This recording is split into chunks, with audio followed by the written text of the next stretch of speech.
안녕하십니까. 저는 황 작가입니다. 황 작가의 책 읽기에 오신 것을 환영합니다. 우리가 지금 읽고 있는 책은 그들이 말하지 않는 23가지, 장하준 교수가 쓴 책입니다. 네, 오늘은 13번째 장부터 읽어가도록 하겠습니다.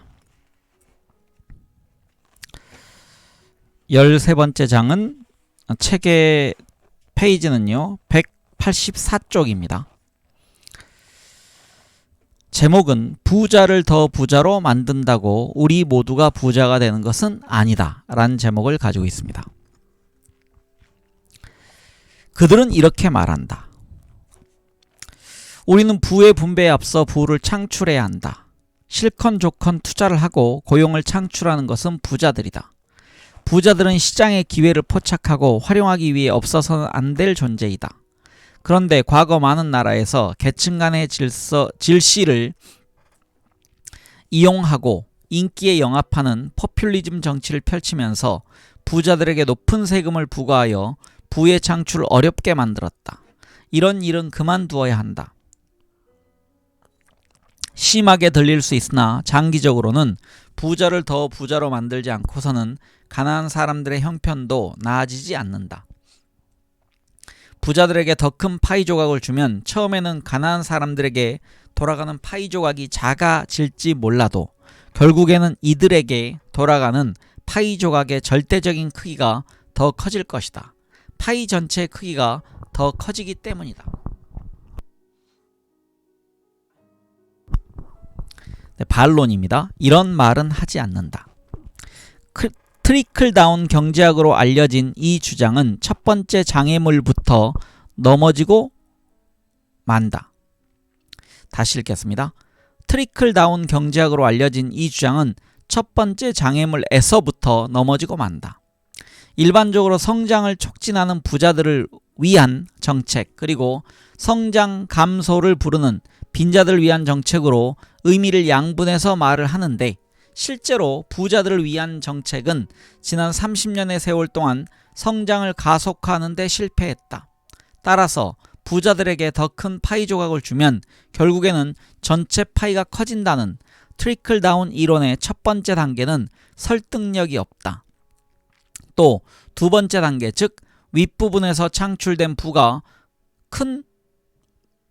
다시 읽겠습니다. 또 두 번째 단계, 즉 윗부분에서 창출된 보다 큰 부가 아래로 흘러내려 결국 가난한 사람에게 스며든다는 이른바 트리클 다운 현상 역시 제대로 작동하지 않기는 마찬가지다. 트리클 다운 현상이 조금씩 일어날 수는 있으나 그것을 시장에 맡겨두면 그 효과는 미미하기 때문이다. 여기 설명이 안 나와서요. 트리클 다운 효과는 영어로 트리클 다운 이펙트, 효과를 제가 그냥 영어로 한 겁니다. 이건 우리말로는 낙수 효과라 하죠. 그래서 부유한 사람들의 소비를 통해서 혹은 부의 창출을 통해서 아래로 흘러내려온다. 이명박 시대에 유행하던 그런 경제 정책이었습니다. 다음 소제목은 스탈린의 유령 아니면 프레오블라젠스키의 유령이라고 되어 있습니다. 1차 대전 직후인 1919년 소련 경제는 엄청난 공경에 빠져 있었다. 러시아 혁명의 지도자 레닌은 식량 생산이 정상화되지 않는 한 새로운 체제가 유지될 가능성이 없다는 사실을 깨닫고 신경제정책을 추진했다. 이 정책의 핵심 내용은 농업 부문에서 시장 거래를 허용하여 농민들이 돈을 벌 수 있도록 한 것이었다. 신경제정책을 둘러싸고 소련 공산당은 둘로 갈라졌다. 공산당 중에서도 더 좌파적인 성향을 지닌 레온 트로츠키는 신경제정책이 자본주의로 회귀하는 것에 지나지 않는다고 주장했다. 그의 주장을 이론적으로 뒷받침한 사람이 독학으로 경제학을 배운 천재 경제학자 예브게니 프레오블라젠스키였다. 프레오블라젠스키는 소련 경제를 발전시키려면 제조업 부문에 투자를 늘려야 한다고 주장했다. 그러나 당시 농업에 절대적으로 의존하고 있던 소련 경제에서는 농민들이 그나마 창출되는 잉여 생산물, 괄호 열고 한 경제에서 산출되는 총 생산물 중 인구의 육체적 생존에 절대적으로 필요한 목 이상 생산된 부문을 사실상 거의 모두 소유, 지배하고 있기 때문에 투자를 늘리기는 극히 어려운 일이라는 것이 프레오브 라젠스키의 주장이었다. 그렇다면 어떻게 해야 하나? 그는 농촌에서 사유재산과 시장을 폐지해야 한다고 주장했다. 그래야 정부가 농업 생산물의 가격을 낮게 매겨 제조업에 투자할 수 있는 농촌의 잉여 생산물을 남김없이 쥐어 짜낼 수 있으며 정부 계획경제 당국은 이 잉여 생산물들을 제조업 부문으로 옮겨 모두 투자한다는 것이었다. 프레오브 라젠스키는 이런 정책이 단기적으로는 특히 농민들의 생활 수준을 떨어뜨리겠지만 장기적으로는 투자 극대화로 경제 성장 능력을 최대화하여 모든 사람이 더 잘 살 수 있다는 논리를 폈다. 반면 스탈린이나 프레오브 라젠스키의 옛 친구이자 지적 라이벌인 니콜라이 부하린 같은 당내 우파 인사들은 현실론을 주장했다. 농촌 지역에서 토지와 가축에 대한 사유재산을 인정하는 것이 공산주의의 기본 정신에 어긋나지만 공산당의 입장에서는 인구의 압도적 다수를 차지하는 농민들을 소외시킬 수 없다는 것이다. 부하린은 농민이라는 비루먹은 말을 타고 사회주의로 달려가는 것 외에는 다른 길이 없다고 말했다. 결국 1920년대 대부분의 기간 동안 우파가 우위를 차지했고 프레오브 라젠스키는 점점 주류에서 밀려나다가 급기야 1927년 유형에 처해졌다. 여기서 유형이라는 얘기는 유배형입니다. 그러나 1928년이 되면서 모든 것이 바뀌었다. 권력을 독차지한 스탈린이 라이벌의 아이디어를 슬쩍해서 프레오브 라젠스키가 주창했던 전략을 실행하기 시작한 것이다. 그는 쿨락 가로열고 분홍의 토지를 몰수하고 농업 집단화를 통해 전체 농촌 지역을 국가의 통제 밑으로 귀속시켰다. 분홍들로부터 몰수한 토지는 국가가 직접 통제하는 국영농장으로 소농들의 토지는 농업협동조합으로 재편되었다.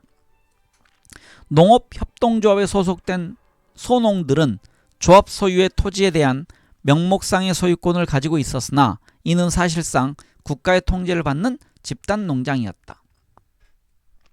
그러나 스탈린이 프레오브 라젠스키의 권고를 그대로 따른 것은 아니었다. 스탈린은 농촌을 많이 봐줘서 농민들의 잉여 생산물을 남김없이 쥐어짜 도시의 제조업 부문으로 옮기는 일은 하지 않았다. 오히려 제조업 부문 노동자들에게 생계비 이하의 임금을 지급해서 도시 여성들이 가족의 생계 유지를 위해 공장에 들어가게 만들었다. 이 같은 스탈린의 전략은 막대한 희생을 치렀다.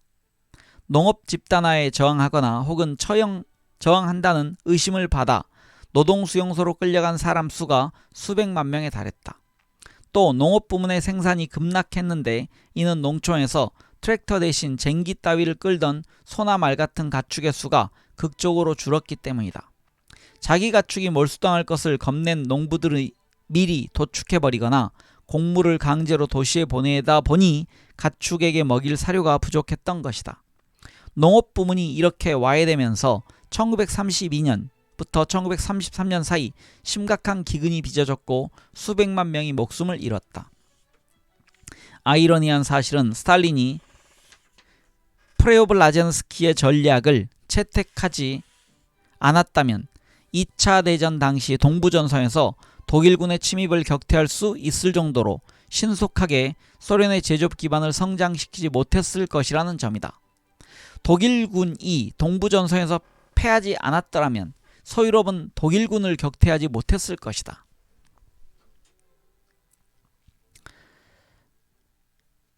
그러니 서유럽 국가들이 오늘날 자유를 누리는 것은 바로 그 극좌파 소비에트 경제학자 프레오브 라젠스키 덕분이라고 할 수 있다.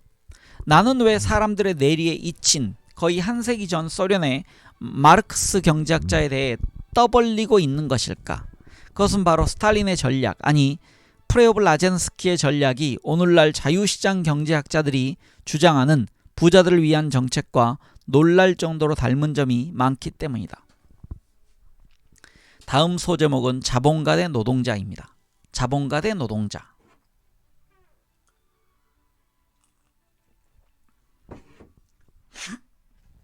태어날 때부터 인간의 신분이 정해지고 평생 그 상태로 살아야 하는 봉건적 질서는 18세기 이래로 유럽 전역에서 자유주의자들의 공격을 받았다. 자유주의자들은 인간은 출생 신분이 아니라 성취한 것에 따라 보상을 받아야 한다고 주장했다. 물론 이는 19세기에 살았던 자유주의자들의 생각이었다. 그들은 오늘날의 자유주의자들, 특히 유럽에 있다면 자유주의자라기보다는 중도좌파라 불렸을 미국 자유주의자들이 질색할 생각들을 많이 했다. 다른 무엇보다도 19세기 자유주의자들은 민주주의에 반대했다. 가난한 사람에게 투표권을 주는 것은 자본주의를 파괴하는 것이라고 여겼다.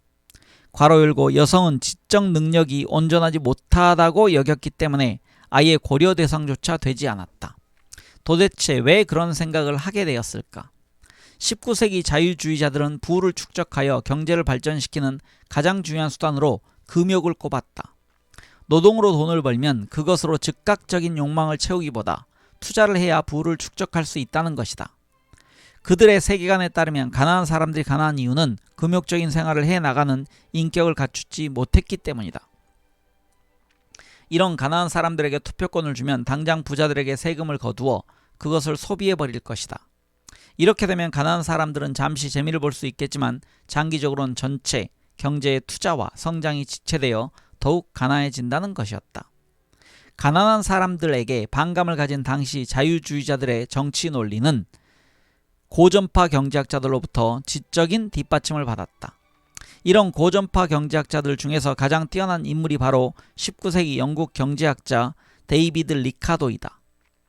고전파 경제학자들은 오늘날의 자유주의 경제학자들과 달리 자본주의 경제가 개인들로 이루어져 있다고 보지 않았다. 그들은 자본주의 경제는 자본가, 노동자, 지주라는 세 계급으로 구성되며 서로 다른 계급에 속하는 사람들은 행동하는 방식도 다르다고 보았다. 자본가들은 벌어들인 소득의 거의 전부를 투자하는데 노동자나 지주들은 소득을 거의 소비한다는 것이다. 지주 계급에 대해서는 학파 내에서도 의견이 갈렸다. 리카도 같은 사람들은 지주를 소비만 하면서 자본 축적을 방해하는 계급으로 간주했다. 그러나 토마스 멜서스 등은 지주 계급의 소비가 자본가들이 생산한 상품의 추가 수요를 발생시켜 자본가들을 돕는다고 여겼다. 하지만 노동자 계급에 대해서는 의견이 일치했다. 고전파 경제학자들은 노동자들이 소득의 전부를 소비하기 때문에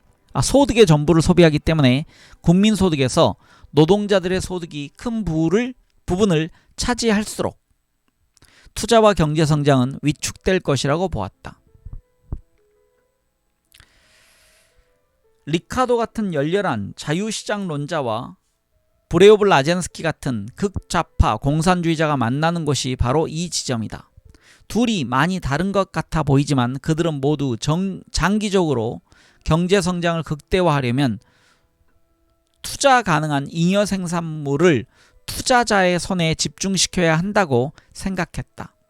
둘 사이의 다른 점은 이 투자자가 누구인가 하는 것뿐이다. 잉여 생산물을 집중시켜야 하는 투자자는 자유시장론자의 경우에는 자본가 계급이고 극좌파 공산주의자의 경우에는 계획경제 당국이었다. 오늘날 부를 재분배하기 전에 먼저 부를 창출해야 한다라고 말하는 사람들도 궁극적으로 잉여 생산물을 집중시켜야 한다는 의미에서 같은 생각을 하고 있는 것이다. 다음 소제목은 부자를 위한 정책의 흥망입니다. 그러나 이런 자유주의자들이 가장 두려워했던 사태가 19세기 후반에서 20세기 초반 사이에 현실화되고 말았다. 유럽의 대다수 국가와 웨스턴 오프슛 국가들, 설명이 있습니다. 웨스턴 오프슛, 유럽에서 갈라나온 미국, 캐나다, 오스트레일리아, 뉴질랜드 등을 의미하는 것 같습니다. 다시 읽겠습니다. 그래서 유럽의 대다수 국가와 웨스턴 오프슛 국가들이 비록 남자에 한해서이긴 하지만 가난한 사람들에게도 투표권을 부여하기 시작한 것이다. 그런데도 많은 사람들이 두려워했던 것처럼 고율의 세금 폭탄을 막고 자본주의가 파멸하는 일이 일어나지 않았다. 모든 남자들에게 투표권을 부여한 지 수십 년이 지나는 동안 부자들에 대한 세금과 국가의 사회복지비 지출이 그렇게 많이 늘지 않았던 것이다. 결국 가난한 사람들도 그리 참을성 없지는 않았던 것이다. 더욱이 정작 부자들에게 본격적으로 중과세가 부과되기 시작한 후에도 자본주의는 파멸하지 않았다. 오히려 자본주의는 고율의 세금 덕에 더욱 강고해졌다. 2차 대전 이후 대다수의 부유한 자본주의 국가들에서는 누진세제가 퍼지고 사회복지 지출이 증가했다. 그럼에도 불구하고, 아니 부분적으로는 오히려 바로 그 때문에 부유한 자본주의 국가들은 1950년부터 1973년에 사상 최고의 성장률을 기록했다. 이 시기를 우리는 자본주의의 황금기라고 부른다. 황금기 이전에는 부유한 자본주의 국가의 1인당 국민소득은 연간 1에서 1.5% 증가하는 정도였다. 그러나 황금기의 1인당 소득은 미국과 영국에서 2, 3%, 서유럽에서 4, 5%, 일본에선 8% 성장했다. 그 뒤로는 이 국가들이 이때보다 높은 성장률을 기록한 적은 없다. 그러나 1970년대 중반부터 부유한 자본주의 국가들의 성장률이 떨어지기 시작하자 자유시장론자들은 19세기의 캐캐묵은 논리를 다시 들고 나와 투자 계급에게 돌아가는 소득 몫이 줄어든 것이 성장 감소의 이유라고 세상을 설득했다. 1980년대 이후 전부는 아니지만 상당수의 부유한 자본주의 국가에서는 부자들에게 유리한 소득 재분배를 신봉하는 정부가 정권을 잡았다. 여기 지금 부자들에게 유리한 소득 재분배를 영어로는요 upward income redistribution이라고 되어 있습니다. 토니 블레어 시절의 영국 노동당이나 빌 클린턴 시절의 미국 민주당 같은 이른바 좌파 정당조차 공공연하게 이런 정책을 지지했다. 1996년 빌 클린턴 대통령이 자신의 복지개혁 정책을 도입하면서 우리가 지금 알고 있던 형태의 복지 제도에 종집을 찍는 것이 목적이라고 선언하면서 이 움직임은 그 절정에 달했다. 실제로 복지 지출의 삭감은 당초 생각했던 것보다 훨씬 어려운 일이었다. 그러나 고령화 추세 등으로 연금, 장애인 수당, 의료보험 및 노인들에게 사회복지 지출을 늘려야 할 구조적 압력이 커졌는데도 이에 걸맞은 규모로 복지 예산이 늘지 못했다는 의미에서 복지국가의 성장에 제동이 걸린 것은 사실이다. 그러나 이보다 더 중요한 사실은 대다수의 국가들이 가난한 사람으로부터 부자에게로 소득을 옮기는 수많은 정책을 추진했다는 것이다. 최고 소득세율 인하 등 부자를 위한 감세 정책이 시행되었다. 금융 탈규제에 따라 금융업자들은 투기 수익을 올릴 기회를 숱하게 누리고 최고 경영자들은 천문학적인 보수를 받게 되었다. 금융 이외의 부문에서도 규제 철폐가 이루어졌고 이에 따라 기업들은 더 거침없이 독점적 지위를 악용하고 더 자유로운 환경을 오염시키며 다시 읽겠습니다. 더 자유롭게 환경을 오염시키며 더 쉽게 노동자들을 해고하면서 더 많은 돈을 벌어들이게 되었다. 또 무역 자유화와 해외 투자의 증대로 기업들은 심지어 공장을 해외로 옮기겠다는 위험만으로도 노동 임금을 낮출 수 있었다. 결과적으로 대부분의 선진국에서 소득 불평등이 심화되었다. 예를 들어 국제노동기구 ILO의 조사 보고서에 따르면 1990년부터 2000년 사이 관련 통계 자료가 얻을 수 있는 20개 선진국 중 무려 16개국에서 소득 불평등도가 올라갔다. 나머지 4개국 중에서도 소득 불평등도가 의미 있을 정도로 낮아진 나라는 스위스밖에 없었다. 그리고 이 부문에서 선진국 중 최악이었던 미국의 소득 불평등도는 이 기간 동안 우루과이나 베네수엘라 같은 라틴 아메리카 국가들의 수준까지 올라갔다. 핀란드나 스웨덴, 벨기에에서도 소득의 불평등 정도가 증가하기는 했지만 이들 나라들은 이전의 불평등 정도가 매우 낮았던 나라들이다. 특히 핀란드의 경우는 너무 낮았다고 할 수도 있다. 대다수의 옛 사회주의 국가들보다 소득 분배가 훨씬 평등했으니 말이다.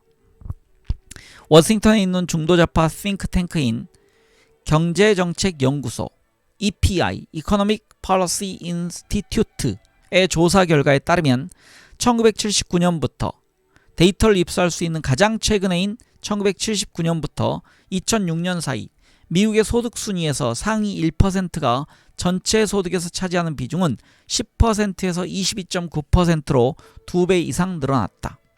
소득이 상위 0.1%에 속하는 사람들은 더 득을 받는데 이들이 전체 소득에서 차지하는 비중이 1979년 3.5%에서 2006년 11.6%로 3배 이상 늘어났다. 이렇게 된 것은 주로 최고 경영자들의 보수가 천문학적으로 올랐기 때문인데 2008년 세계 금융위기 이후 이들의 보수가 말도 안 되는 것이었음이 드러나고 있다.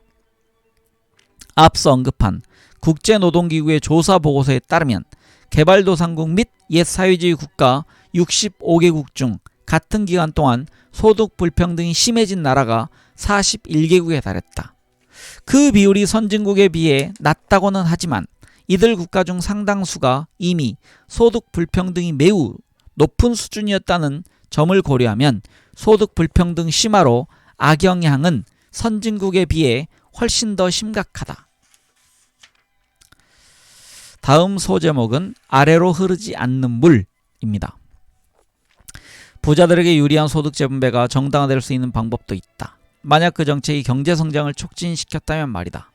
그러나 문제는 부자들에게 유리한 신자유주의 개혁이 시작된 1980년대 이래 경제성장률이 실질적으로 더 떨어졌다는 것이다. 세계은행 자료에 따르면 1960년대와 1970년대에 전 세계적으로 1인당 평균 소득이 매년 3% 이상 증가했으나 1980년부터 2009년 사이에는 매년 1.4% 늘어나는 데 그쳤다. 간단히 말해 1980년대 이래로 우리는 부자들에게 파이에서 더 큰 조각을 주면 그들이 더 많은 부를 창출해서 장기적으로 파이를 더욱 키울 것이라고 믿었다. 그래서 부자들에게 더 큰 조각을 준 것까지는 좋았는데 이들은 그렇게 받고 나서 실제로는 파이가 커지는 속도를 줄여버렸다. 문제는 이른바 투자자, 괄호 열고 그것이 자본가 계급이든 스탈린의 계획경제 당국이든 이른바 투자자의 손에 소득을 몰아주는 것만으로는 더 높은 경제성장을 이룰 수 없다는 것이다. 아무리 많은 돈이 손에 들어와도 그 투자자가 투자를 하지 않으면 그것으로 끝이다. 그나마 소련의 경우 스탈린이 계획경제 당국인 고스플란에 소득을 집중시키면서 이렇게 모인 돈이 투자된다는 보장은 있었다. 비록 경제계획의 어려움, 노동자 동기부여 문제 등으로 투자의 생산성이 형편없을 수는 있지만 말이다. 그러나 자본주의 경제에는 이런 메커니즘이 없다. 실제로 1980년 이후 소득 불평등이 심해졌는데도, 즉 돈을 부자들에게 더 몰아줬는데도 미국, 일본, 독일, 영국, 이탈리아, 프랑스, 캐나다 등 G7 국가 모두와 대다수의 개발도상국에서 국민 총생산 대비 투자 비율은 감소했다. 백보를 양보해서 부자에게 유리한 소득 재분배가 더 많은 부를 창출한다고 치자. 거듭 말하지만 이런 일은 일어나지 않았다. 그러나 가난한 사람들이 그렇게 해서 늘어난 소득의 혜택을 보게 될 것이라는 보장은 없다. 꼭대기에서 늘어난 부가 결국에는 아래로 뚝뚝 떨어지는, 즉 트리클 다운,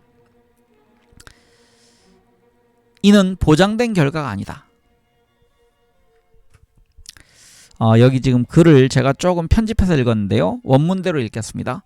꼭대기에서 늘어나 부가 결국에는 아래로 뚝뚝 떨어져 가난한 사람들에게 혜택을 줄지도 모르지만 이는 보장된 결과가 아니다. 중간에 트리클 다운이 가로로 있어서요. 그걸 넣어서 읽으려다 실패했습니다. 물론 이런 논리 자체가 완전히 멍청한 생각이라고 말할 수는 없다. 어떤 정부가 소득 재분배 정책을 폈다고 할 때 그 직후에 벌어진 현상, 그것이 좋든 나쁘든 간에 그 현상만을 가지고 정책에 효과가 있다, 없다고 재단할 수는 없는 일이다.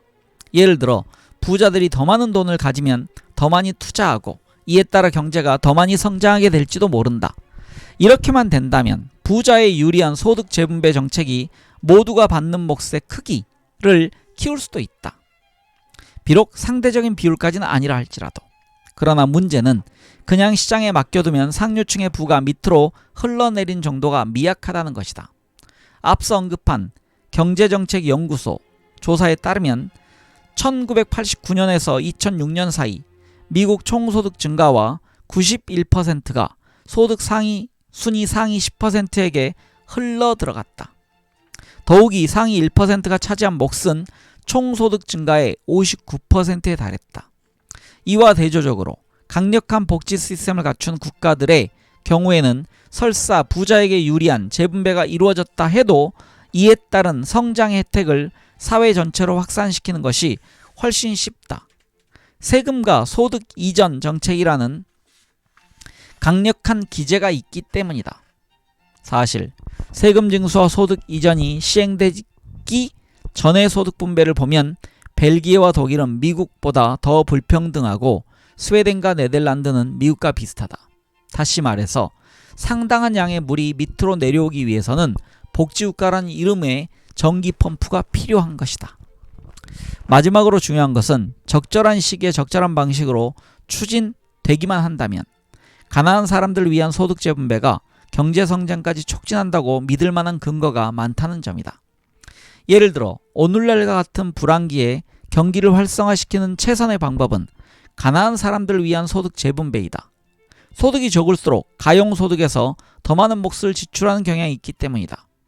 저소득 가계복지 지출을 늘리는 방식으로 10억 달러를 추가 지원할 때 얻을 수 있는 경기 활성화 효과는 같은 액수의 돈을 부자들에게 감세해 줄 때보다 더 크다. 더욱이 임금이 최저생계 수준 혹은 그 이하가 아니라면 노동자들은 추가 소득을 자신의 교육이나 건강에 더 투자할 수 있고 이에 따라 노동 생산성과 경제 성장이 촉진될 수 있다. 더욱이 소득 분배가 보다 평등해지면 파업이나 범죄가 줄어들면서 사회적 평화가 이루어지고 이는 다시 투자를 촉진한다. 사회적 평화가 이루어지면 재화를 생산하고 부를 생성하는 과정이 방해받을 위험이 줄어든다. 상당수의 학자들은 소득 불평등의 수준이 낮으면 빠른 경제 성장이 이루어졌던 자본주의의 황금기는 이 같은 메커니즘이 작동한 덕분에 가능했다고 믿는다. 지금까지 살펴봤듯이 부자들의 유리한 소득 분배가 투자와 성장을 가속화시킨다는 주장에는 근거가 없다. 이런 현상이 있었던 적도 별로 없다. 앞서 미국과 복지 정책을 잘 갖춘 다른 선진국들과의 비교에서 알 수 있듯이 설령 성장률이 높아지는 경우에도 시장 메커니즘을 통해 부가 아래로 분배될 가능성은 거의 없다. 단순히 부자들을 더 부자로 만들어 준다고 해서 나머지 사람들이 더 부유해지는 것은 아니다. 만약 부자들에게 주어지는 더 많은 부가 사회 전체 혜택으로 파급되게 하려면 국가는 각종 정책 수단, 예를 들어 부자와 기업의 감세를 허용하는 대신 투자를 조건으로 제시하는 것 등을 통해 부자들로 하여금 더 많이 투자하도록 해서 더 높은 경제 성장을 이루어낼 수 있도록 하며 복지국가 같은 메커니즘을 통해 전 사회 구성원들과 성장의 과실을 공유할 수 있도록 해야 한다. 네, 14번째 장으로 넘어가겠습니다. 14번째 장의 제목은 미국 경영자들은 보수를 너무 많이 받는다 라는 제목입니다. 그들은 이렇게 말한다. 어떤 사람들은 다른 사람들에 비해 돈을 훨씬 많이 번다. 특히 미국의 최고 경영진들이 받는 보수는 일반인들이 보기에 당치도 않다는 생각이 들 정도로 많다. 그러나 이는 어디까지나 시장 원리에 입각한 것이다. 그런 일을 할 만한 능력을 지닌 사람 수가 얼마 되지 않기 때문에 정말 능력 있는 사람을 영입하기 위해서는 막대한 보수를 지불할 수밖에 없다. 매출이 수십억 달러에 달하는 거대 기업의 관점에서 보면 수백만 달러, 때로 수천만 달러를 지불해도 좋은 인재만 끌어올 수 있다면 확실히 그만한 돈을 쓸 가치가 있다. 그렇게 영입한 경영자가 좋은 결정을 내리면 수억 달러에 이르는 수익을 올릴 수도 있기 때문이다. 따라서 이런 관행이 불공평하다고 느껴질지 모르지만 시기심이나 억하심정을 품고 억지로 막아선 안 된다. 결국 역효과만 날 뿐이다. 이런 말은 하지 않는다. 네, 장하준 교수의 이제 반론입니다. 미국 경영자들의 보수는 여러 가지 면에서 너무 높다. 우선 전임자들에 비해서 너무 높다. 동시대 노동자들의 보수 평균과 비교해서 볼 때 오늘날 미국의 CEO들은 1960년대 CEO들에 비해 10배를 더 받는다. 상대적으로 1960년대 CEO들의 경영 성적이 훨씬 더 좋았음에도 말이다. 미국 경영자들의 보수는 다른 부자나라 경영자들과 비교해도 너무 높다. 측정 방법과 비교 대상 국가가 어디냐에 따라 조금씩 달라지긴 하지만 비슷한 규모와 실적을 올리는 다른 나라 회사 경영진들에 비해 미국 경영자들은 절대 기준으로 많게는 20배나 더 받는다. 이들은 또 보수만 지나치게 많이 받는 것이 아니라 경영 부진에 대해서도 제대로 책임을 지지 않는다. 게다가 실제로 미국 경영자들의 보수가 완전히 시장 원리에 따라 결정되는 것도 아니다. 미국의 경영자 계층이 지닌 경제적, 정치적, 이데올로기적 힘은 자신들의 보수를 결정하는 시장 자체를 조종할 수 있을 정도로 커졌다. 소제목이 있습니다. 경영자 보수와 계층 갈등의 정치학. 급여, 보너스, 연금, 스톡옵션을 포함해 미국 CEO들이 받는 평균 보수는 급여, 복리후생비를 합친 노동자들의 평균 보수보다 300배에서 400배 정도 많다. 이 점에 대해 크게 불만을 표하는 사람들도 많다. 미국 대통령 버락 오바마도 경영진들의 보수가 지나치게 높다고 자주 비판한다. 자유시장 경제학자들은 이 같은 보수의 격차는 문제가 아니라고 생각한다. CEO가 일반 직원보다 보수를 300배 더 받는 것은 그가 일반 직원에 비해 회사의 300배 보탬이 되기 때문이라는 논리에서이다. 받는 보수만큼 가치를 발휘하지 못하는 사람은 머지않아 시장의 힘에 밀려 자리에서 밀려나게 될 것이다. 오바마 대통령처럼 경영자들의 보수에 시비를 거는 사람들은 계층 갈등을 정치적으로 이용하는 파퓰리스트일 뿐이다.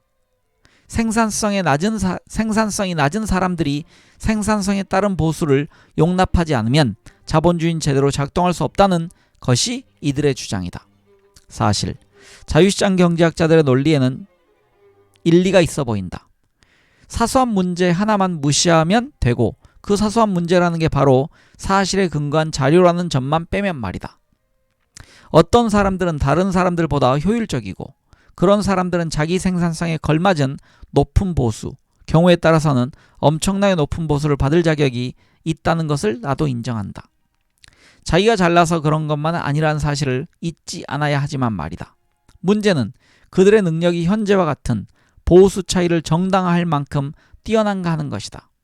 사실 경영자의 보수를 정확히 계산한다는 것은 쉬운 일이 아니다. 우선 경영자의 보수를 누구나 알 수 있도록 해놓은 나라가 그리 많지 않다. 그리고 보수의 급여뿐 아니라 회사에서 받는 모든 혜택을 포함하려면 스톡옵션까지도 넣어야 하는데 미래 일정한 양의 기업 주식을 살 수 있는 권리인 이 스톡옵션의 가치는 지금은 정확히 산정할 수 없으므로 추정할 수밖에 없다. 문제는 추정 방법에 따라 수치가 많이 달라진다는 것이다. 이런 난점이 있음을 염두에 두고 미국 CEO들과 노동자들의 평균 보수를 비교해보면 1960년대에서 1970년대에는 30에서 40대 1 정도였다. 이 비율은 1980년대 초반부터 급격하게 상승하기 시작해 1990년대 초반에는 100대 1, 2000년대에는 300에서 400대 1 수준에 달했다. 이것과 미국 노동자들의 보수 변화를 비교해보자. 워싱턴에 본부를 둔 중도 좌파 싱크탱크인 경제정책연구소에 따르면 물가 상승률을 반영해 2007년 달러화 가치를 기준으로 한 미국 노동자의 시간당 평균 임금은 1973년 18.90달러에서 2006년 21.34달러로 상승했다. 33년 사이에 13% 올랐으니 1년에 약 0.4% 늘어난 셈이다. 임금과 복리후생비를 합한 전체 보수를 기준으로 하면 상황은 더 좋지 않다. 경제 침체기에는 노동자들의 보수가 떨어진다는 점을 감안해서 경제 회복 기반을 살펴보았는데도 1983년부터 1989년 사이 노동자 보수의 중간값은 매년 0.2% 비율로 증가했고 1992년부터 2000년 사이에는 0.1%, 2002년부터 2007년 기간에는 그나마 거의 증가하지 않은 것으로 나타났다.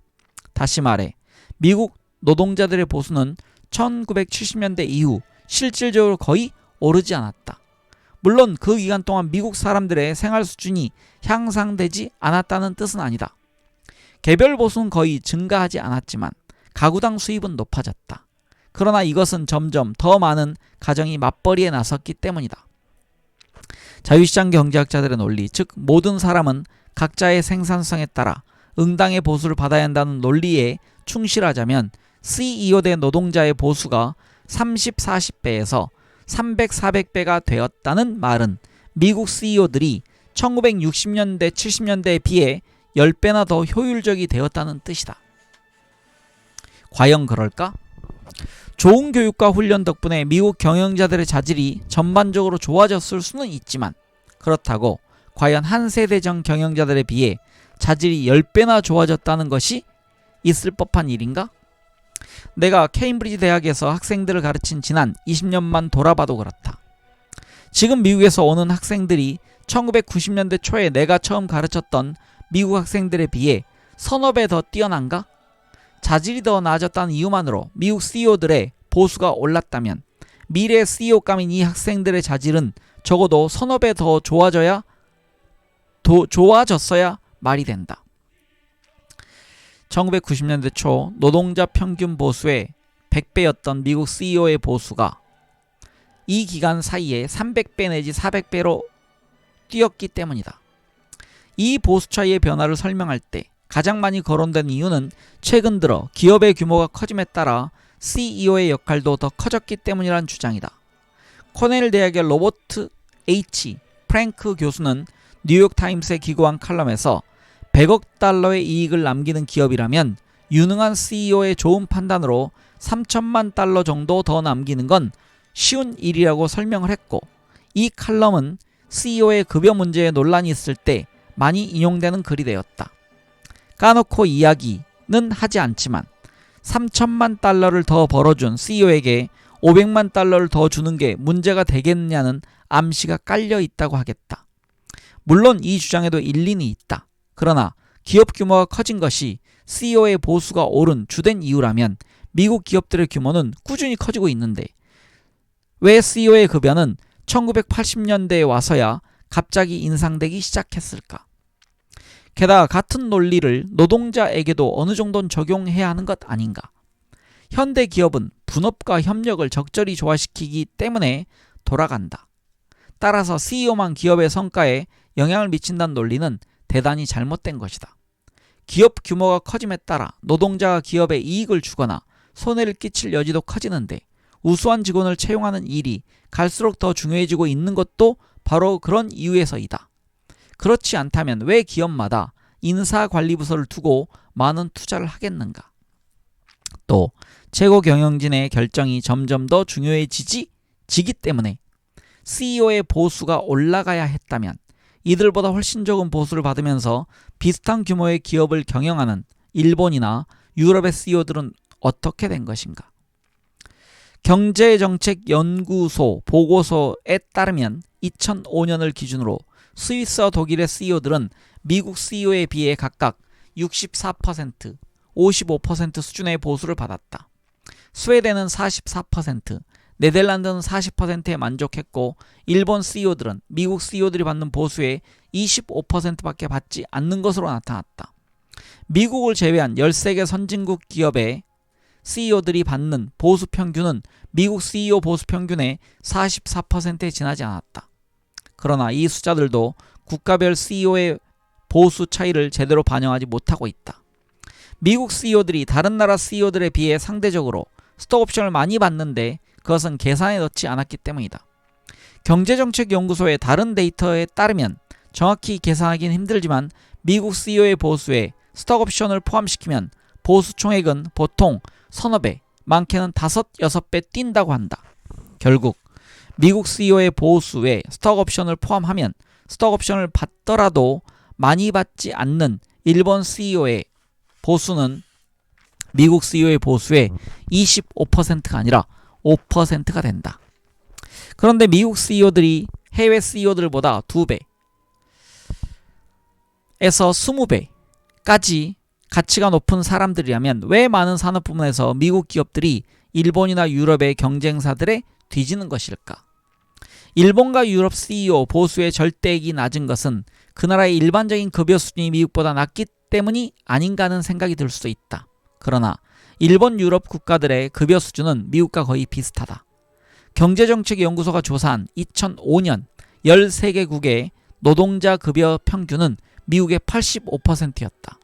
그중 일본 노동자들은 미국 노동자들의 91%를 받는 반면 일본 CEO들은 스톡 옵션을 제외하고도 미국 CEO 보수의 25%밖에 받지 않았다. 스위스와 독일 노동자들은 미국 노동자들보다 보수가 오히려 더 높아서 각각 미국 노동자 평균 보수의 130%와 106%를 받는 반면에 CEO 보수는 미국의 55%와 66%에 지나지 않았다. 더욱이 이 수치는 미국 CEO들이 훨씬 많이 받는 스톡 옵션을 제외한 것이다. 이렇게 볼 때 미국 경영자들은 너무 비싸다. 미국 노동자들은 경쟁국에 비해 15%밖에 더 받지 않는 반면에 CEO들은 적게는 2배. 스위스와 비교할 때 스톡 옵션을 제외한 상황에서 2배에서부터 많게는 20배, 일본과 비교했을 때 스톡 옵션을 포함해서 받는 것이다. 그럼에도 미국 기업들의 실적은 일본과 유럽 경쟁사들과 비슷하거나 떨어지는 경우가 많다. 동전 앞면이 나오면 내가 이기고 뒷면이 나오면 네가 진다. 네가를 여러분들 이해하기 쉽게 제가 네가로 읽었습니다. 다시 읽겠습니다. 동전 앞면이 나오면 내가 이기고 동전 뒷면이 나오면 당신이 진다. 미국 그리고 미국 다음으로 CEO 대 노동자 보수 비율이 높은 영국 CEO들의 보수 체계는 CEO들에게 일방적으로 유리하게 만들어졌다. 과도하게 많은 급여를 받는 것 말고도 경영을 잘못했을 때 그에 따른 징계를 받지 않는다. 최악의 경우 일자리를 잃을 수는 있지만 그럴 때에도 거의 대부분의 경우 두둑한 퇴직금이 보장된다. 어떤 때에는 쫓겨나는 CEO에게 당초 계약서에서 약속한 것보다 더 많은 액수의 퇴직금을 주는 경우도 있다. 경제학자 베브 척과 프리드에 따르면 2000년 외부 압력에 못 이겨 마텔사의 질 베러드가 해임될 때 이 사회는 420만 달러에 달하는 그녀의 대출금을 탕감해주고 또 다른 대출금 탕감에 따른 세금을 내는 데 필요한 330만 달러를 현금으로 지급해준 것도 모자라서 바로 팔 수 없도록 되어 있는 보유 주식을 팔 수 있도록 해주었다. 이런 혜택은 2640만 달러에 달하는 퇴직금과 해마다 지급되는 70만 달러의 연금 등 고용계약서에 명시된 엄청난 혜택에 추가된 것이다. 이런 일이 우리가 신경을 써야 하는 것일까? 다시 읽겠습니다. 이런 일에 우리가 신경을 써야 하는 것일까?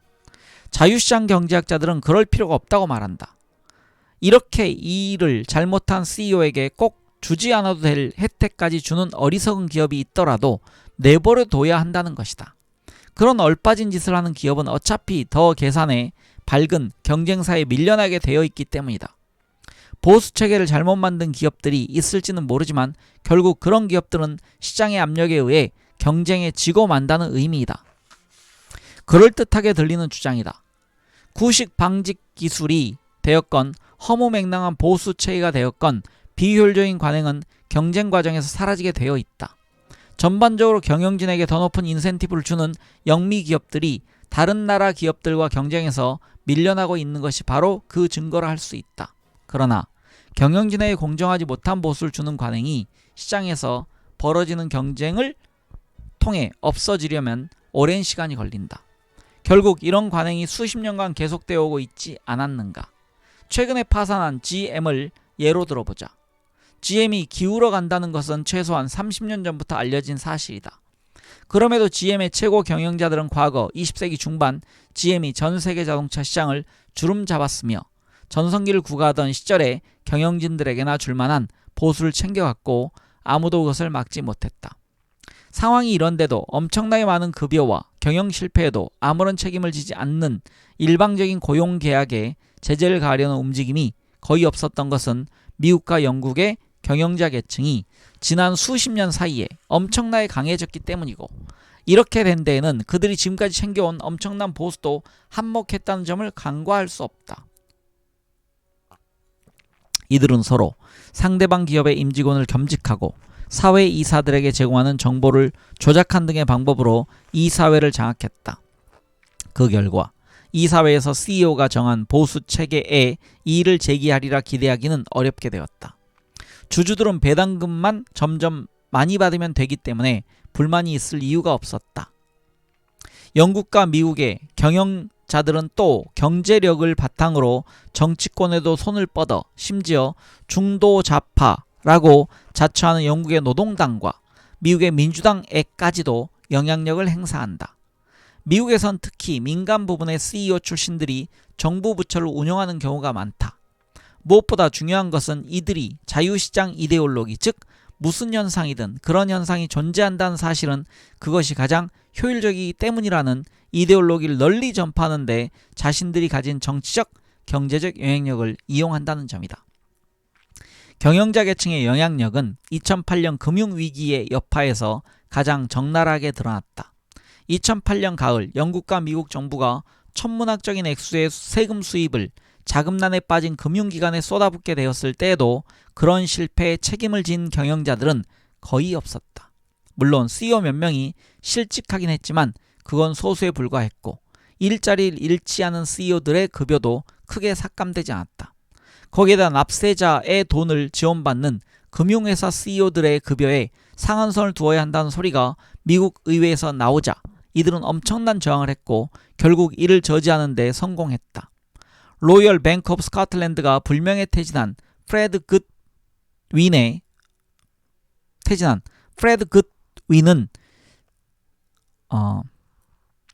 다시 읽겠습니다. 사람 이름이 좀 어려운 이름이네요. 로열 뱅크 오브 스코틀랜드가 불명예 퇴진한 프레드 굿윈 은행장에게 1,500에서 2천만 파운드, 연간 70만 파운드에 달하는 연금을 지급한 데 대해서도 영국 정부는 아무런 조치도 취하지 않았다.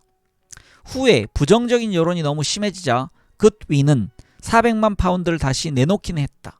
결국 영국과 미국의 납세자들은 정부의 긴급 지원을 받은 기업들의 사실상 주주가 되었음에도 저조한 실적을 낸 고용인들에게 책임을 물을 수도 없고 납득할 만한 보수를 받도록 강제하지도 못한 것이다.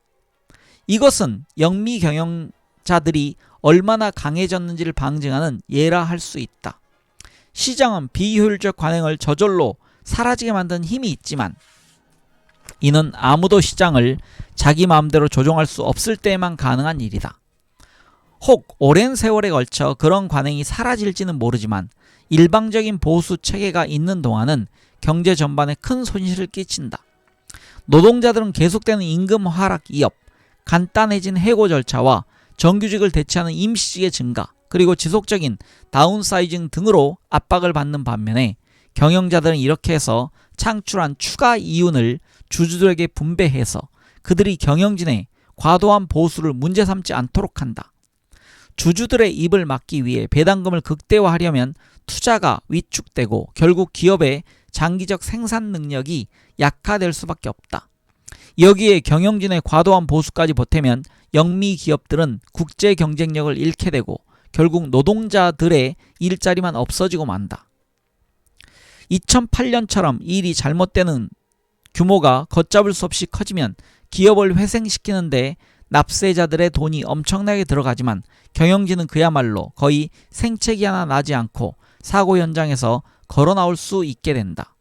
미국, 그리고 미국만큼 심하진 않지만 영국의 경영자 계층이 시장을 조종하고 자신의 결정이 부른 부정적인 결과를 다른 사람들에게 전가할 수 있을 정도로 정치적, 경제적, 이데올로기적 영향력이 강해진 마당에 그들에 대한 적절한 보수 체계가 시장의 힘에 의해 결정되고 또 결정되어야 한다고 생각하는 것은 환상일 뿐이다. 네, 이상으로 14장까지 읽었습니다. 미국 CEO들의 과도한 임금에 대한 문제를 제기했습니다. 우리나라도 빈부 차이가 고조되고 있는 상황에서 좋은 주장 그리고 근거였습니다. 네, 다음 시간에는 15장 가난한 나라 사람들이 부자 나라 사람들보다 기업가 정신이 더 투철하다 라는 부분을 읽어가도록 하겠습니다.